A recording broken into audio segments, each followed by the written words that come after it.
തറവാട്ടിലുണ്ടു നല്ലൊരു സുൽത്താൻ, കഥകൾ കൊണ്ടൊരു കോട്ട കെട്ടി ഖൽബിലേറിയ സുൽത്താൻ. ജീവിതത്തിൻ ചോര ചിന്തിയ കഥകളോതിയ സുൽത്താൻ, കഥകൾ കൊണ്ടൊരു കോട്ട കെട്ടി ഖൽബിലേറിയ സുൽത്താൻ. മലയാള തറവാട്ടിലുണ്ടു നല്ലൊരു സുൽത്താൻ, കഥകൾ കൊണ്ടൊരു കോട്ട കെട്ടി ഖൽബിലേറിയ സുൽത്താൻ.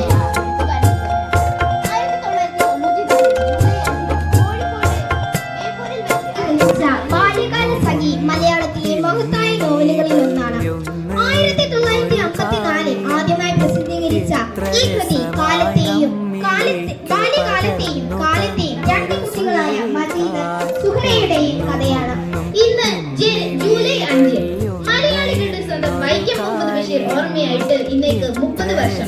സ്വന്തം ജീവിതാനുഭവങ്ങൾ കൊണ്ട് അദ്ദേഹം മലയാളികളെ ചിരിപ്പിക്കുകയും കൂടെ കരയിപ്പിക്കുകയും ചെയ്തു. കാലങ്ങൾ കടന്നു പോകുമ്പോഴും സാഹിത്യപ്രേമികളുടെ മനസ്സിൽ മാംഗോസ്റ്റീൻ മരിച്ചോട്ടിലെ ആ ചാരുകസേരയിൽ ചാരിക്കിടന്ന് ഗ്രാമഫോണിൽ സോജ രാജകുമാരി കേട്ടുറങ്ങുന്ന എഴുത്തിന്റെ ആട് പുറത്തെവിടെയെങ്കിലും നിൽക്കുകയായിരിക്കും. അത് വല്ലതും കഴിച്ചു കാണുമോ പോയി നോക്കിയിട്ട്. മലയാള തറവാട്ടിലുണ്ടു നല്ലൊരു സുൽത്താൻ, കഥകൾ കൊണ്ടൊരു കോട്ട കെട്ടി 100 കൂട്ടം പണി കിടക്കുക. എന്റെ ആടൊന്ന് പെറ്റോട്ടെ, അപ്പൊ കാണിച്ചു തരാം എല്ലാവർക്കും.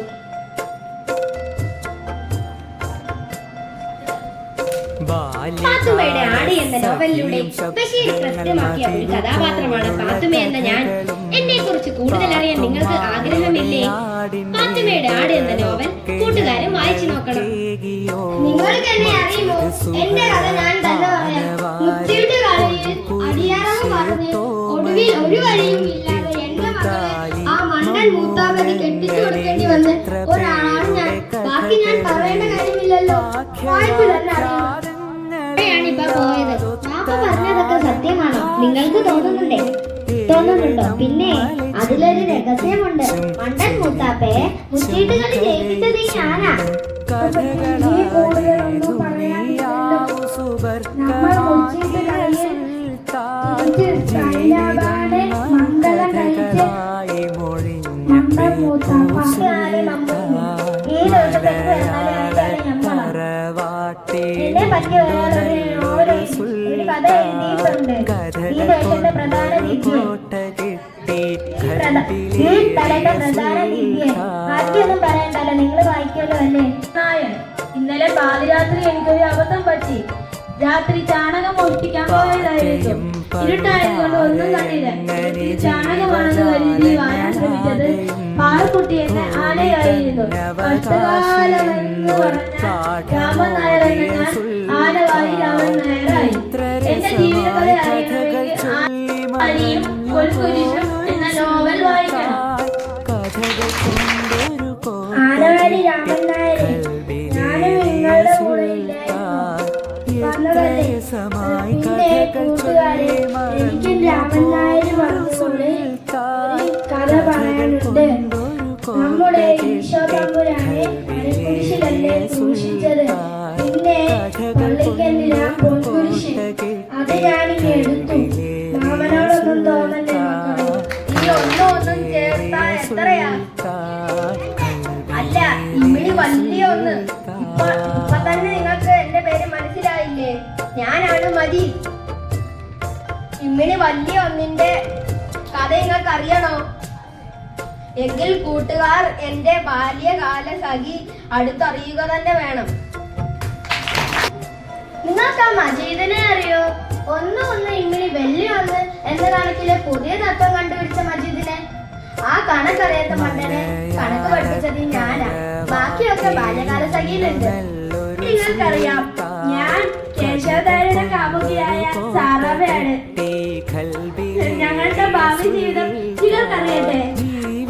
എന്റെയും കേശവദാരുടെയും കുറിച്ച് അറിയാൻ ഞങ്ങളുടെ പ്രേമലേഖനത്തിലേക്ക് നിങ്ങളെ ക്ഷണിക്കുന്നു കേട്ടോ.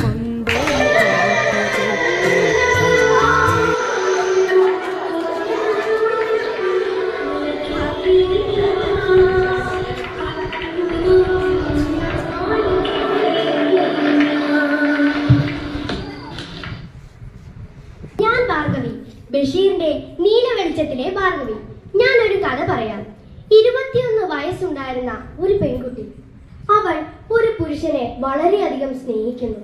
ആ പുരുഷന്റെ ഭാര്യയായി കഴിയാൻ അവൾക്ക് വളരെയധികം ആഗ്രഹം തോന്നി. ആ സ്വപ്നം വെറും ഒരു സ്വപ്നമായിരുന്നു. അതാണ് ഈ ഭാർഗവി. ഒരു ദിവസം ഞാൻ മരണമടഞ്ഞു. പ്രേമം കാരണമാണോ ഞാൻ മരിച്ചത്? നിങ്ങൾക്കത് തോന്നുന്നുണ്ടോ? ഈ നോവലിൽ ബഷീർ തന്റെ വ്യക്തി ജീവിതത്തിന്റെ ചില അനുഭവങ്ങൾ കലർന്നാണ് കഥ നിർമ്മിച്ചിരിക്കുന്നത്. പ്രധാന കഥാപാത്രങ്ങളായ ബഷീർ, നാരായണി തുടങ്ങിയവരുടെ മനോഭാവങ്ങളും പരിസ്ഥിതിയും അവരുടെ ബന്ധവും അവതരിപ്പിക്കുന്നു. മതിലുകൾ ഒരു ജയിലിലെ വാസ്തവവൽക്കരണമാണ്. ജയിലിനകത്തെ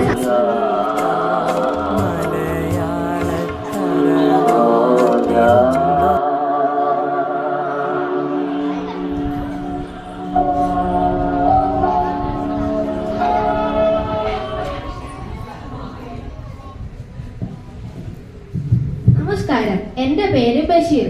ഈ വന്നു പോയതൊക്കെ ഞാൻ ജീവൻ കൊടുത്ത കഥാപാത്രങ്ങളാണ്.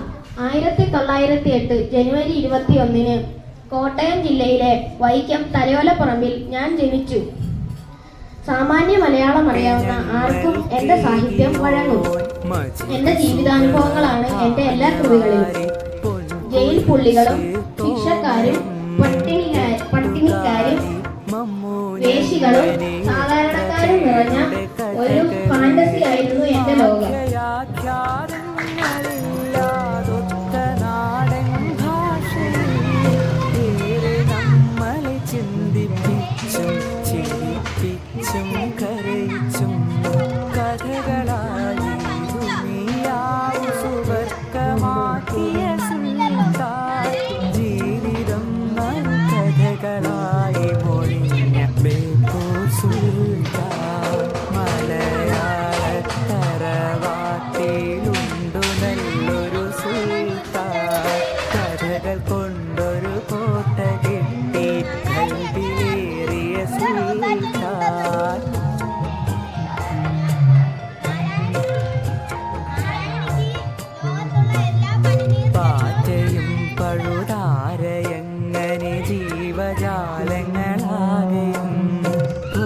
ജൂലൈ 5 ബഷീർ ഓർമ്മ ദിനത്തിൽ നമ്മൾ അതിഗംഭീരമായി ബഷീർ കഥാപാത്രങ്ങളെ നിങ്ങളുടെ മുന്നിലേക്ക് എത്തിക്കുകയായിരുന്നു അല്ലേ?